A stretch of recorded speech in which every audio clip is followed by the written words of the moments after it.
All right, it says we're live streaming on Facebook and our YouTube page. Well, I threw a lot of information out over the past few days, and I just wanted to come in and do a live, call it a fireside chat, discussing the Canon lenses that I have behind me. Primarily the new Canon RF200 to 800 millimeter 4x zoom lens. I got this bad boy right over here. Just grab it off the tripod. And so far, I gotta say, with the few days I've been using this lens, it's incredible. And as I outlined in the information on Facebook, the designation between what makes an L series lens and not an L series lens, albeit that this lens is white, it is not an L series lens. So what that means is it just has less ultra dispersion and fluorite lens elements in it and coatings. Also, a few other things that don't designate this as an L series lens is we have one zoom ring, no focus ring, and then a combination control ring. So the control ring does multiple functions here. So you could set a switch so it will control the autofocus, so you could fine tune and adjust it. You could set it in the center setting for control ring, so then this will operate the control ring for whatever function you have it programmed for. Let's get a little bit more depth in there. There we go. And then you have a third setting, which is completely manual focus, keeping in mind that pretty much all these newer lenses are focused by wire. They're not mechanically focused at all. The lens is just on the tripod for me. The lens is totally hand holdable. I have a Pro Media Gear tripod, Pro Media Gear foot, so I could use the Pro Media Gear quick release and sling strap for when I'm out in the field. So yeah, overall, it's a fantastic, fantastic lens. Also, the other buttons on here, we have programmable buttons. It could be for whatever you designate it for. Currently, I have it programmed to switch between one shot and AI servo. So continuous focus or one shot. And then we have image stabilization, where with an L series lens, you have 3 modes of image stabilization. On this lens, it's just on and off. What else can we say? We've got a smooth and tightening ring here. And the autofocus you could see is really nice. And it's well balanced even when it's fully out at 800 millimeter fully extended. So at 800 millimeter, it is an aperture 9. At 200 millimeters, it's aperture 6.3. Now, like I said, I've had this out in various settings, lighting conditions, high ISOs, fast shutter speeds, and it's truly a performer. It's right up there on par with the L series lenses, in my opinion. Now, it doesn't have the robust build or the weather sealing, and again, the ultra dispersion and fluorite lens elements, which again designate what's an L series lens. So that, think of it like Spinal Tap. L series lenses go to 11. They're just one more better, and they seriously are. This is my first non-L series lens that I'll be using. And just to cruise through a few of these images, we could take you through there really quick. I got some different things pulled up here, so we could see what's going on. Let's see, we've got some folks out online. Hey, Sue Craig, how are you? Nice to see you. Good to be seen. Do you have all that crazy weather that we are going to be getting? I know businesses are already preempting and talking about closing on Friday here. I've got the snow thrower all fired up and ready to go. We're supposed to get 12 inches of snow, but that's really not a big deal up in Minnesota. It's truly not, right? So winter is finally hitting us. We had this El Nino year going on, so it is what it is, right? Bring on winter. Let's see. No questions yet? If you have any questions, drop them in the feed. I'll be sure to get to those either during the live or later. So let me, we'll go to the desktop. So here's my desktop. And as I said, the lens is truly a pleasure to use. So here's just a clip. I had one sunny day to where I could get out and explore and go to our wetlands and areas to just try and find some eagles and birds and really put this lens to the test. It's not fair to test it in bad light, although we're going to use it in bad light in the aperture 9, and it worked great. And I'm going to go through some of those images here as well, chasing short-eared owls.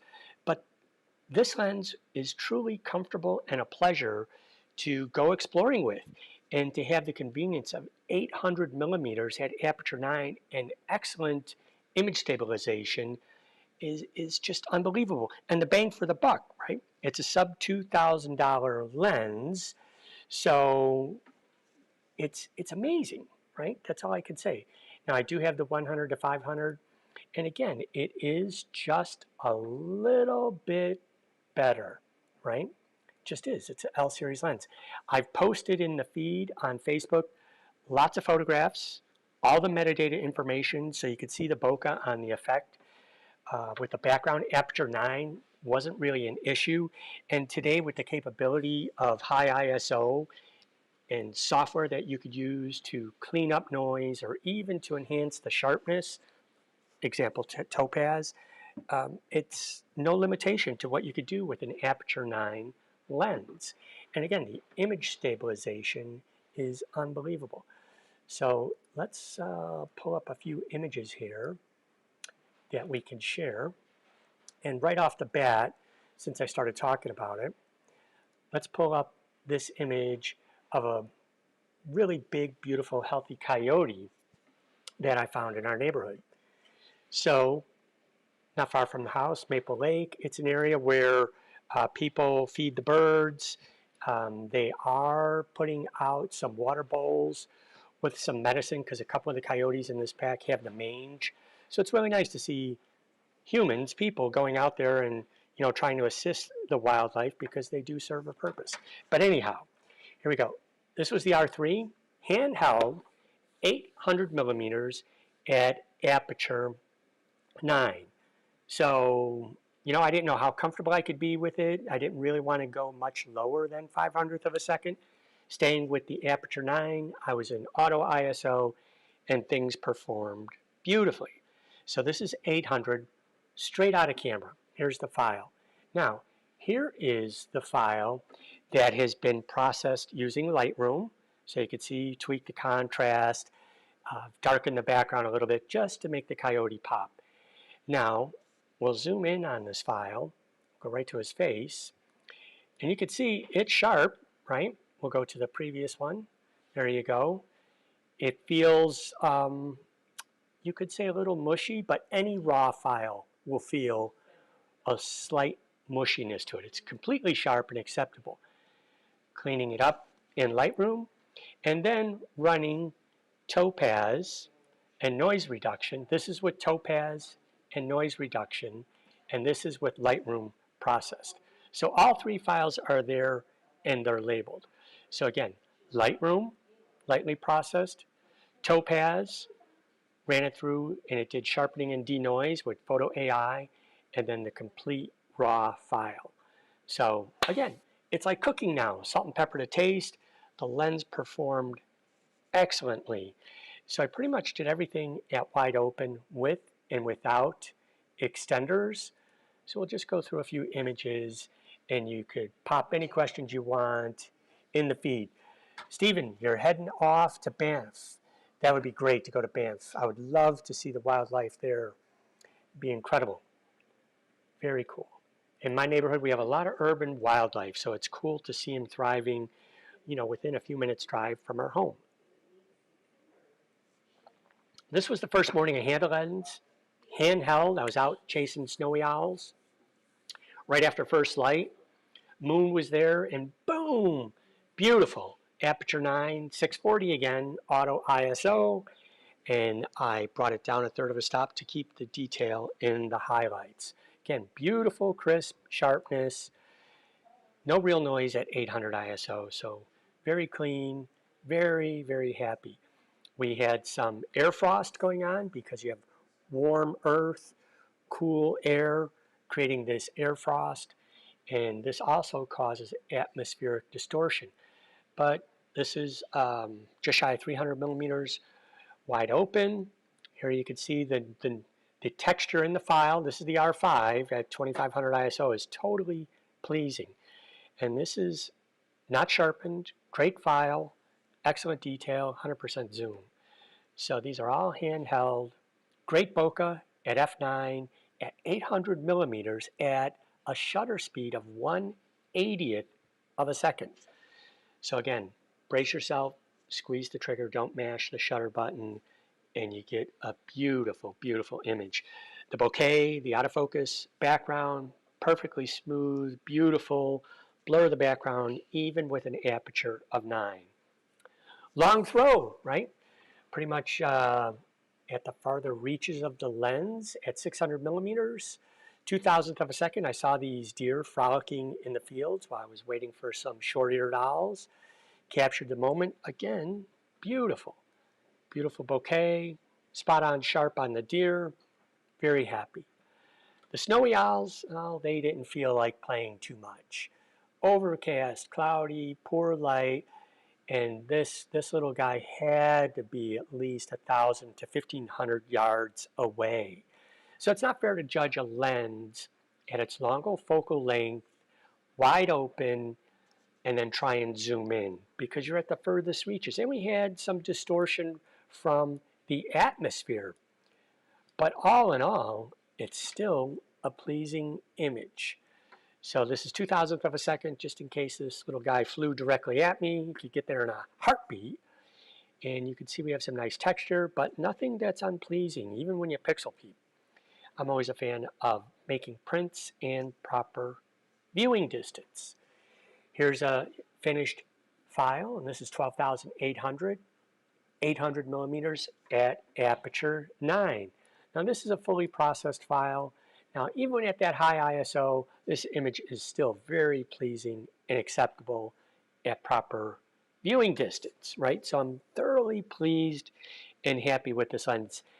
And to boot, think of it this way. If you have a 100 to 500 and you put a 1.4 times extender on, that gives you 700 millimeters and you're at aperture 10. Here we are without an extender, native 800 at aperture 9. So we've got a little bit more reach and a little bit more light coming into the lens. So perfectly balanced, great lens to walk around with. Here's some deer, right? Again, long end of the lens, 800 millimeters, but well within the reach of it, fill in the frame, aperture 9, beautiful sharpness. This hasn't had any noise reduction, anything. Beautiful. You can even see the reflection in the doe's eyes. Very cool.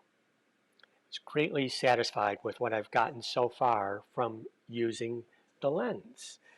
If you got any questions out there, pop them in the feed. Otherwise, I did pop a ton of information on the Facebook post. What separates an L series lens, how this lens performed, how I felt it stacked up against my 600 millimeter and my 100 to 500 millimeter RF lens. And this lens so far has not disappointed. The only thing that I would say that if you want to ding the lens on it, it would be the zoom throw. And as I shared in my comments, I was mostly living between 400 and 800, so that's just a quarter turn. But to go from 200 to 800, that's a full twist, right? Full on twist. But again, most of the time with wildlife, I'm looking at that 400 to 800 millimeter range, and it's really quite comfortable to zoom there. Even when using the extenders, the big advantage with this lens over the RF is we get to use the extenders at the full focal length. Because of the moving rear element in the 100 to 500, we can only use extenders from 300 to 500 millimeters, which I find to be a little bit of a limitation. I miss the old EF100 to 400, where when you use your extenders, be it the 1.4 or the 2x, you got the full focal length of the lens. All right, so let's peep into a few more images and clips here. drag this over. Those were the wildlife examples. So here's through the viewfinder. Let's see how it reacts, right? So I used a Ninja 5, plugged it into the HDMI out, so you could actually see what I see through my viewfinder. So I'm recording it as we go. Here we go. So here is, I'm allowing the camera to have full autofocus control, face, head, eye detection, and boom, once it locked on, it locked on, it was solid. Now I'm moving this around at 800 millimeters, right? So you get the idea that it's quite tight. And you kind of have to hand hold it like a big iPhone because you can't look through the optical viewfinder or the EVF and use the external monitor. But you can see it finds the face great. This was low light. You know, I showed you those photos of the Coyote. Yes, people do feed them here, and there is a bowl in the background. And I believe the medicine that they're putting out there is ivermectin to help, because a couple of the female coyotes had mange, and that will help cure the mange. But you can see it's locking right onto his face. No issue with low light or low contrast at all. So what about something that's moving fast? You know, a coyote at this point was very calm, not nervous, so he moved kind of slowly. So let's go to some birds. And this is a known area near where I live where people put bird seed out for all the wild birds. Same thing, locks right on. Even when it's losing the face, it will go to the body. So I didn't notice any focus lag or issues at all. Normally, I don't always allow complete face and head and eye detection. I like to take control, and I would use either the single precision focus mark or a cluster of 5. And here you can see even pulling out wide to 200 millimeters, it's focusing without issue, right? Now there is more for it to lock onto, and here that's why I went to the single focus point. So now I'm giving it less parameters as where to look, and I still have face, head, eye detection active. So you can see image stabilization is also helping out with the video for what you're seeing through my viewfinder. Changing it, and I have my AF on button programmed on both my R5 and R3, that when I tap it, it cycles through the focus points and selections that I want and eliminated a lot of the others. So no issues at all. All right, what else we got here? So you can see it's pulling focus there. How about with a smaller bird? And look at that bokeh, the background. I'm hoping this Friday to get some pictures of the cardinals with snow falling. So you can see face, head, eye detection, no issue at all. I was really impressed for this not being an L series lens at how responsive and how sticky the autofocus is. It wasn't too dark, everything just worked, it was perfect. So again, I cycled through the focus marks, seeing how they work, and everything was as to be expected, or as I would expect from an L series lens. Very cool. Going right to the cardinal, locking on, excellent sharpness. And what's nice is you can record simultaneously video and stills by using an external monitor. Now, what I want to share with you is when you put on a 2x extender, because your minimum aperture is 18, the only focus points you have available to you are in this box in the center. And this illuminates within the viewfinder. Now within this box, you could have a single point, you could have anything you want, but you cannot expand your focus points outside of this. So scroll around, we'll find an object, there we go.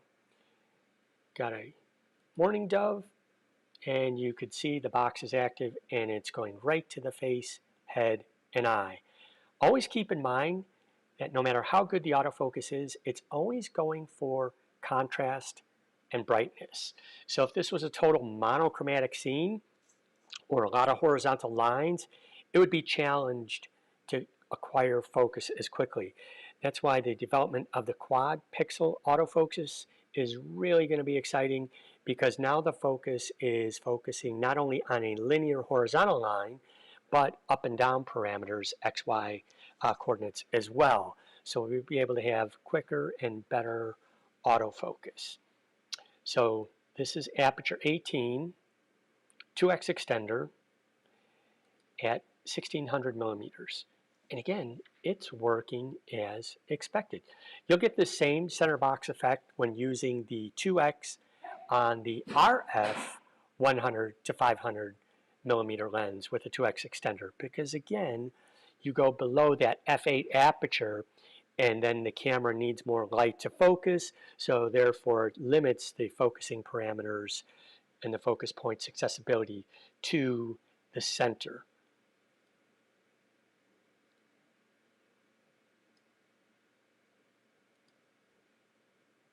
Very cool.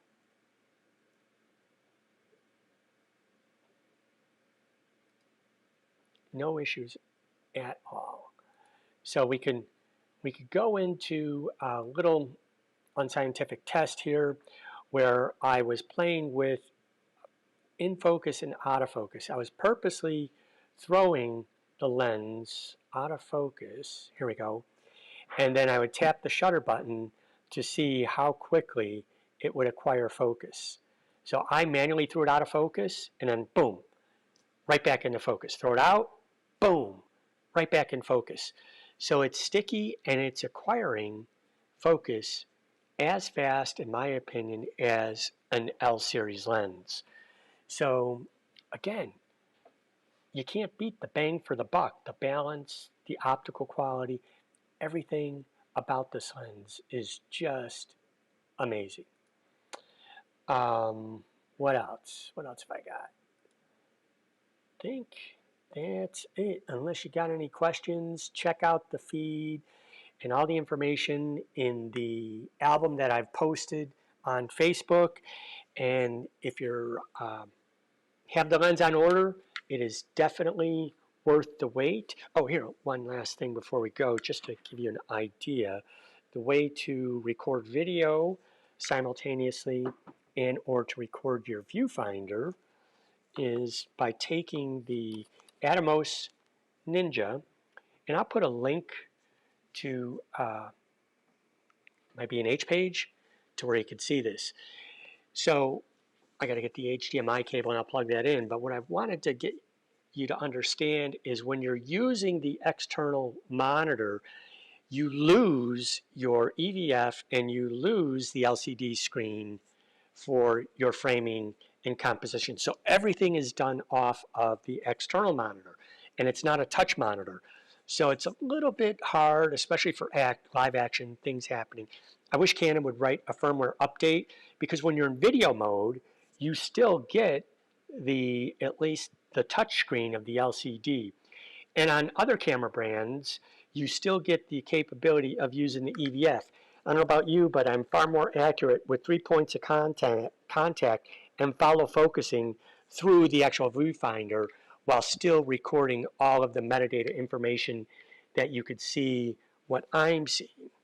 So hopefully that'll come in the near future with an update from Canon, and a firmware update. Should be pretty easy to do.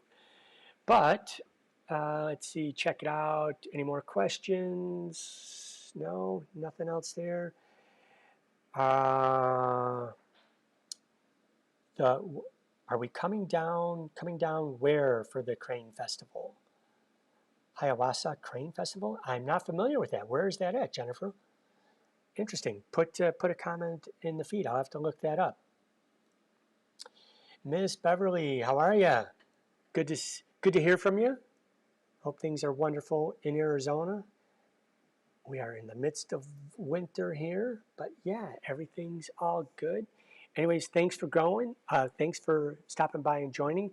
If you find this useful, please spread the word and share it. I'm looking forward to see what you guys capture, and I hope to bump into you out in the wild. All right, have a good evening. Talk to you later.